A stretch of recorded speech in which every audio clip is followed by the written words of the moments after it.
ದೀರ್ಘಕಾಲದಿಂದ ವಿಳಂಬವಾಗಿದ್ದ ರಾಷ್ಟ್ರೀಯ ಜನಗಣತಿ ಮತ್ತು ಜಾತಿ ಜನಗಣತಿಯು ಮಾರ್ಚ್ 1, 2027ರಂದು ಪ್ರಾರಂಭವಾಗುವ ಸಾಧ್ಯತೆ ಇದೆ. ಕೇಂದ್ರ ಸರ್ಕಾರ ಜನಸಂಖ್ಯೆ ಮತ್ತು ಜಾತಿ ಜನಗಣತಿಗೆ 2 ತಾತ್ಕಾಲಿಕ ವೇಳಾಪಟ್ಟಿಯನ್ನು ನಿಗದಿಪಡಿಸಿದೆ. ಆಲ್ ರೈಟ್, ಜನಗಣತಿ ಆಗಲಿ ಅಲ್ವಾ? 26ರಿಂದ ಸುಮಾರು ದಿನ ಟೈಮ್ ತೊಗೊಳತ್ತದು. ಆಮೇಲೆ ನೋಡೋಣ ಆದಮೇಲೆ ಯಾರ್ಯಾರು ಫಿಗರ್ ಏನು ಅಂತ. ಅದರ ಮಧ್ಯದಲ್ಲಿ ರಾಜ್ಯ ಸರ್ಕಾರ ಮಾಡ್ತಿದ್ದೀರಲ್ಲ ಫಿಗರು, ಅದು ಒಪ್ಪಿಗೆ ಆಗತ್ತಾ ಇಲ್ವಾ ಕೋರ್ಟಲ್ಲಿ ನಂಗೆ ಗೊತ್ತಿಲ್ಲ. ನಾಳೆ ಈಗ ಅಲ್ಲೇ ಮಾಡೋದ್ರಿಂದ ನನಗೆ ಗೊತ್ತಿಲ್ಲ. ಅಮೆರಿಕದ ಹಾರ್ವರ್ಡ್ ವಿವಿ ವಿವಾದದ ಬಗ್ಗೆ ಕಾಂಗ್ರೆಸ್ ಕಳವಳವನ್ನು ವ್ಯಕ್ತಪಡಿಸಿದೆ. ಟ್ರಂಪ್ ಆಡಳಿತ ವಿದೇಶಿ ವಿದ್ಯಾರ್ಥಿಗಳಿಗೆ ಹೊಸ ವಿದ್ಯಾರ್ಥಿ ವೀಸಾ ಸಂದರ್ಶನಗಳನ್ನು ಸ್ಥಗಿತಗೊಳಿಸಿರುವುದು ಆತಂಕಕಾರಿ. ಪ್ರಧಾನಿ ಮೋದಿ, ವಿದೇಶಾಂಗ ಸಚಿವ ಜೈಶಂಕರ್ ಮೌನವನ್ನು ವಹಿಸಿದ್ದಾರೆ. ಚೀನಾ ಮಾತ್ರ ಅವರ ವಿದ್ಯಾರ್ಥಿಗಳಿಗೆ ಏನು ಕೊಡ್ತಾ ಇಲ್ಲ, ಅದಕ್ಕೆ ತೀವ್ರ ಅಸಮಾಧಾನವನ್ನು ವ್ಯಕ್ತಪಡಿಸಿದೆ. ಬೇರೆಯವ್ರದ್ದು ವ್ಯತ್ಯಾಸ ಇದೆ, ಹೋಲಿಕೆ ಮಾಡೋದಿಲ್ಲ. ಕಾಂಗ್ರೆಸ್ನವ್ರು ಈಗ ಜಯರಾಮ್ ರಮೇಶ್ ಒಂದು 5-6 ಜನ ಇನ್ಕ್ಲೂಡಿಂಗ್ ರಾಹುಲ್ ಗಾಂಧಿ ಯಾವುದೋ ಒಂದನ್ನ ಎತ್ಕೊಂಡು ಒಂದಿನ ಬೈತಾ ಇರೋದಷ್ಟೇ, ಲಿಂಕ್ ಮಾಡ್ತಾ ಸುಮ್ಮನೆ ಬಿಡ್ತಾ ಇರೋದು ರೈಲನ್ನು. ಇನ್ನೇನು ಹೇಳಿ ನಾನು, ಸ್ಟಾಪ್ ಆಗಿರೋದು ವೀಸಾ ಬರೀ ಇಂಡಿಯಾಗೆ ಒಬ್ಬರಿಗೆ ಅಲ್ಲ, ಇಡೀ ಪ್ರಪಂಚಕ್ಕಾಗಿದೆ. ಆ್ಯಂಡ್ ರೀಸ್ಟಾರ್ಟ್ ಮಾಡ್ತೀವಿ ಅಂತಿದ್ದಾರೆ, ಯಾವಾಗಲೂ ಮಾಡ್ತಾರೆ. ಮತ್ತು ಅವ್ನು ಮಾಡದೇ ಇದ್ರೆ ನಾವೇನು ಮಾಡೋಕ್ಕಾಗತ್ತೆ? ಈಗ ಮೋದಿನೇ ಆಗಲಿ ಜೈಶಂಕರ್ ಆಗಲಿ ಏನು ಮಾಡೋಕ್ಕಾಗತ್ತೆ? ಈಗ ಚೀನಾ ಮಾತಾಡಿದ ತಕ್ಷಣ ಅವ್ರೇನು ಏನು ಮಾಡೋಕ್ಕಾಗತ್ತೆ ಅವ್ರ ಕೈಯಲ್ಲಿ? ಬಹಳ ವಿಚಿತ್ರ ಅಲ್ವಾ? ಆರೋಪ ಈ ಮಾಡ್ತಿದ್ದಾರೆ. ಕಾಳ್ತುಳಿತಕ್ಕೆ ರಾಹುಲ್ ಗಾಂಧಿ ಏನಾದ್ರು ರೆಸ್ಪಾನ್ಸ್ ಮಾಡಿದಾರಾ? ಮಾಹಿತಿ ಪಡ್ಕೊಂಡಿದ್ದಾರೆ ಸರ್. ಮಾಹಿತಿ ಯಾವನ್ ಬೇಕಾದ್ರು ಪಡ್ಕತ್ತಾನ್ರಿ, ಯಾವನಿಗೆ ಗೊತ್ತೋ. ರೆಸ್ಪಾನ್ಸ್ ಮಾಡಿದಾರಾ? ಇಲ್ಲ ಸರ್. ಮಾಡ್ಬೋದೆಲ್ಲ, ಬ್ಯುಸಿ ಇರ್ತಾರೆ, ಮಾಡ್ತಾರೆ. ಆಮೇಲೆ ಚೀನಾದ ಬುದ್ಧಿ ಹಿಂಗೆ. ಹೆಮ್ಮಾರಿ ಕೋವಿಡ್ ವೈರಸ್ ಬಳಿಕ ಅದೇನು ಮಾಡಿದೆ, ಕೃಷಿ ಬೆಳೆನ ಹಾಳು ಮಾಡಬಹುದಾದ ಒಂದು ಫಂಗಸ್ ಅನ್ನು ತಗೊಂಡು ಇಬ್ಬರು ಚೀನಾದ ಸಂಶೋಧಕರು, ಈ ವಿದ್ಯಾರ್ಥಿಗಳು ಅಮೆರಿಕಕ್ಕೆ ಬಂದಿದ್ದಾರೆ. FBI ಅರೆಸ್ಟ್ ಮಾಡಿದ್ದಾರೆ. FBI ನಿರ್ದೇಶಕರು ಹೇಳ್ತಾರೆ, ಕಾಶ್ ಪಟೇಲು, ಇದು ಕೃಷಿ ಭಯೋತ್ಪಾದನೆ.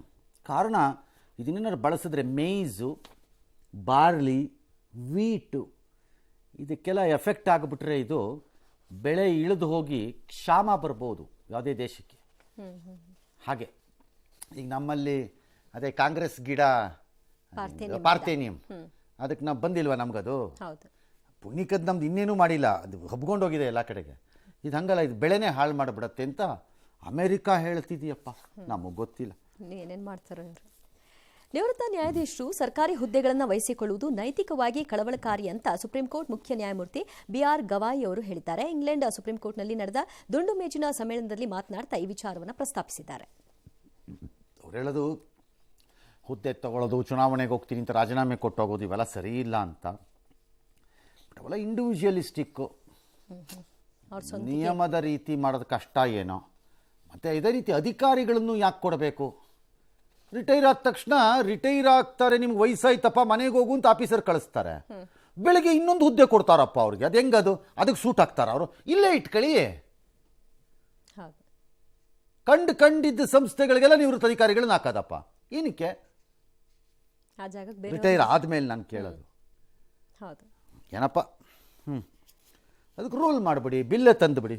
60 ಆದಮೇಲೆ ರಿಟೈರ್ ಆದರೆ ಯಾವ ಹುದ್ದೆನೂ ತಗೊಳಂಗಿಲ್ಲ ಅಧಿಕಾರಿಗಳು, ನ್ಯಾಯಾಧೀಶರು ಇಬ್ಬರು ಹಾಕ್ಬಿಟ್ರೆ ಆಯ್ತಪ್ಪ. ಬಸವನಗೌಡ ಪಾಟೀಲ್ DKಶಿ ಮೇಲೆ ಏನೋ ಬಾಯಿ ಬಂದಂಗೆ ಮಾತಾಡಿದ್ರು, ಮಾನನಷ್ಟ ಮೊಕದ್ದಮೆ ಅವ್ರು ಹಾಕಿದ್ರು. ಅದ್ರ ಭಾಗವಾಗಿ ಇವತ್ತು ಅವ್ರು ಹೋಗಿ ಕೋರ್ಟ್ಗೆ ಅಪಿಯರ್ ಆಗಿದ್ರಂತೆ. DK ಸ್ಟೇಟ್ಮೆಂಟ್ ಎಲ್ಲ ಕೊಟ್ಟಿದ್ದಾರೆ. ಅದು ನಡೆಯುತ್ತೆ, ಕೇಸು ನಡೀಲಿ, ನೋಡೋಣ ಆಮೇಲೆ. ಹೇಮಾವತಿ ಹೋರಾಟಗಾರರ ಮೇಲೆ FIR ಬಂಧನ ಖಂಡಿಸಿ ತುಮಕೂರು SP ಕಚೇರಿ ಎದುರು ಪ್ರತಿಭಟನೆಗೆ ಬಿಜೆಪಿ ಕರೆ ಕೊಟ್ಟಿತ್ತು. ಅದರಂತೆ SP ಕಚೇರಿಗೆ ಹೋದ್ರು, ಮನವಿ ಪತ್ರವನ್ನು ಸಲ್ಲಿಸಿದ್ರು. ಬಳಿಕ ಮೆಟ್ಟಿಲ ಮೇಲೆ ಧರಣಿ ನಡೆಸಿದ್ರು. FIR ರದ್ದು ಕೋರಿ ಘೋಷಣೆಯನ್ನು ಕೂಗಿದ್ರು. CM ಜೊತೆಗೆ ಮಾತನಾಡ್ತೀನಿ ಅಂತ IG ಹೇಳಿದಕ್ಕೆ ಆಮೇಲೆ ಧರಣಿಯನ್ನು ಕೈಬಿಟ್ಟಿದ್ದಾರೆ. ಅಲ್ಲಿ ಲಾಬೂರ್ ರಾಮ್ IG ಇದ್ದಾರೆ. Largely is considered very impartial, straight, clean, ಮುಲಾಜ್ ನೋಡಲ್ಲ, ಭಾಳ ಇದ್ರ ಮನುಷ್ಯ ಅಂತ. ಕಡಕ್ ತಾನಾಯಿತು, ತನ್ನ ಪಾಡಾಯಿತು, ತನ್ನ ಉದ್ಯೋಗ ಆಯಿತು, ತನ್ನ ಕೆಲಸ ಆಯಿತು. ಹಾಗಾಗಿ ಅವ್ರನ್ನ ನಂಬಿರಬೇಕು ಉಳಿದವರು.